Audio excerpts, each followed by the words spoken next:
Hey there, it's me again. I didn't realize I couldn't switch from my face to my notebook with social cam, so here I am again.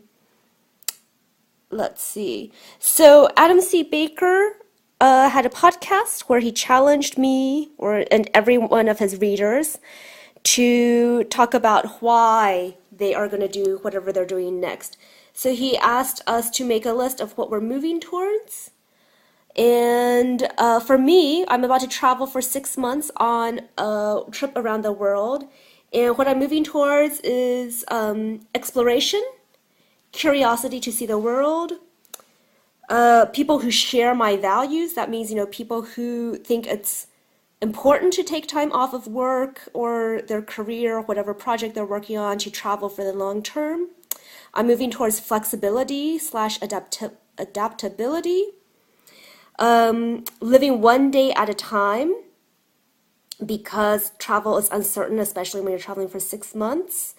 I am also moving towards listening to my gut and really experiencing day-to-day stuff. And then I am just moving towards allowing myself to travel and explore and publish about it. And we can talk a little bit more about that once I get to my why travel, my big reason. So, what I'm moving away from is what's easy for me or just kind of like resting on my habits. What I mean by that is, I have a comfortable job, I have a great apartment in Berlin, I have a wonderful life in Berlin. And that's easy, and that's easy for me to stay here and just, live my normal life.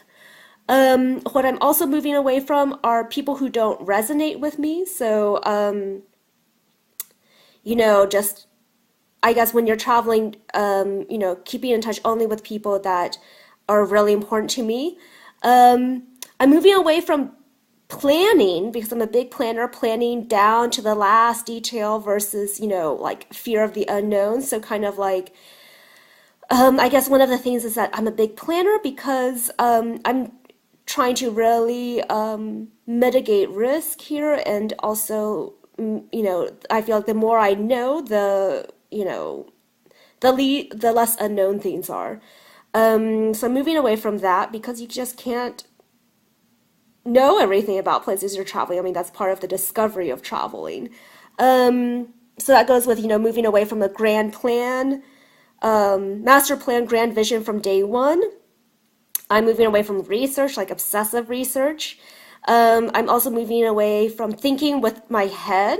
This is kind of in balance with listening to my gut, just kind of, if an experience shows up or I meet somebody interesting, I'm going to go with it. Again, I'm moving away from planning.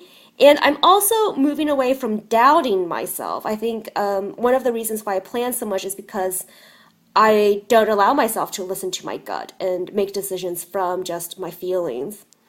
So that was actually pretty informative. I kind of went from the obvious, really practical things, the outside world, to things that are more inside, more, what I'm doing in terms of like growing emotionally with myself. And so when I got to this last part, why am I doing this? Why am I traveling for 6 months? It also was kind of informative. So for example, I said, why travel? The first reason I listed is because I've wanted it for more than 4 years, because I've wanted to go to KYM, it's this yoga school. I've wanted to go to South India and Java since forever, which is true, like since, I don't know, for a long time. And because I'm not going to wait on my dreams, because I think what happened, I realized that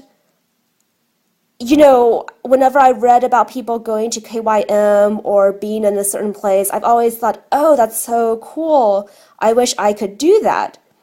And, even though it was something I wanted, I just somehow I didn't take it serious enough to make it happen for myself. It was always something that I had to put off, actually, I realized that one of the things I've always said to myself is like, oh, once I have $2 million in my savings account, that's when I can go on a trip around the world.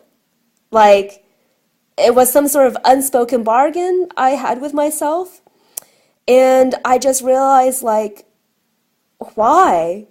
Why do I need $2 million to go on a, trip for 6 months? Um, so I'm not going to wait anymore on my dreams. And I just want to do it, and I can. I don't have $2 million saved up, but I've definitely saved up enough so that I can, travel and come back with enough so that I can, get myself set up again, look for a job, or, come back to a good place. So it's all about being able to give myself permission to do what I want to do and to really respect my dreams, even if they seem frivolous. I really dismissed my ideas of long-term travel because it just seemed like, oh, I can do that after I get my serious business done, after I make enough money so I don't have to worry forever. And that's totally cool to have those ideas, but I just realized, like, you know, I was the one who was in my way. I was the one who was setting these artificial barriers towards, I guess you guys maybe want to be looking at me. I was setting these artificial barriers towards my dreams, and these barriers didn't really make a lot of sense. Like, having enough money to travel and having a cushion so that I can set myself up again when I come back. That's what I have, and I can do it. But, having like $2 million was just this arbitrary number that just seemed like a lot to me. And I was the one stopping myself from doing my dreams. So I think, why travel? Because I want to, and I finally realized that I was the only one in my way up until now. So that's it. Thank you very much, Adam Baker, for challenging me to come up with my big why of why I'm traveling. And if you're interested in checking his podcast out, it's the first episode of his Man versus Debt podcast. It's on iTunes. Okay, thank you so much and have a good day. Bye.